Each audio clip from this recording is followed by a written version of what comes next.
After circling the block several times, you find the perfect parking spot. Cars put away, you walk into the building, you find your client, shake hands, sit down. Now what? And I get asked this all the time, Jeff, what are the questions that I should be asking to get what I need from my client? And that's the topic for this week's dose of consulting vitamins. Let's begin by tackling what are some bad questions. Well, when you're going to see a client, especially the first time, don't ask any questions that reveal you haven't done your homework. At minimum, LinkedIn, you want to look at the individual's profile.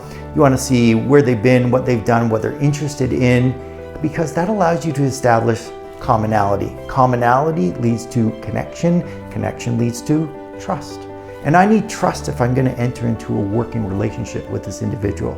So we do our homework to demonstrate we know something about them. It helps us build rapport. We also want to look at the website. What do we know in terms of mission, vision, values, and strategy? Many organizations do give insights into their strategy on their websites. And that now enables you to ask targeted questions about where they would like to go and what they would like to do and how you can help them get there. Okay, so we're going to avoid the bad questions. Now you often see my bookshelf in the background here, and on there I've got Good Leaders Ask Great Questions, we've got Power Questions, and we've got the Book of Beautiful Questions.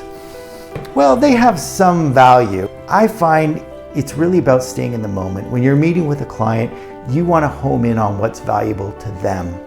So questions that uncover what their goals are, where they want to go, and how they want to get there really helps us understand how we can help them with that. Now, asking them questions about the how doesn't mean we have to do it the way that we want. In fact, our value as a consultant is being able to propose new and innovative ways to get them there and get them there faster.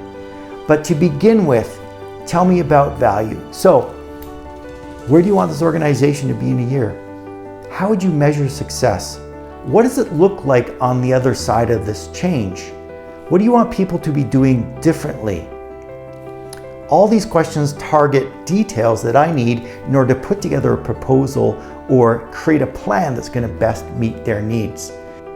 The final consideration when we're thinking about questions to ask is to consider we don't always get exactly what we need when we ask the first question. So the second question often should be why.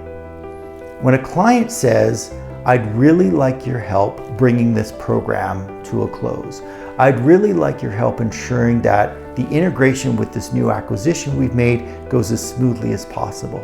Now that seems obvious. Okay, I can do that. But if we ask why, oh, well, we've had 3 other people attempt this and it's been a disaster. I'm going to ask a whole bunch of questions about that if that happens. If they're asking, hey, can you run a workshop that helps people communicate better? Again, it seems obvious, but ask why. What is happening right now that tells you communication isn't that good? So asking why gets us to root cause. It allows us to help solve real issues for clients. All right, so we now know there are bad questions, so do your homework. Drive towards value so you're helping the client with the right issue, and ask lots of why so we can get at root cause when we're solving a problem. Finally, I'd like to say if you go to my website, jeffskipperconsulting.com, you go into resources and downloads, there's an executive interview guide there that may give you some more clues around decent questions to ask. We'll see you next time.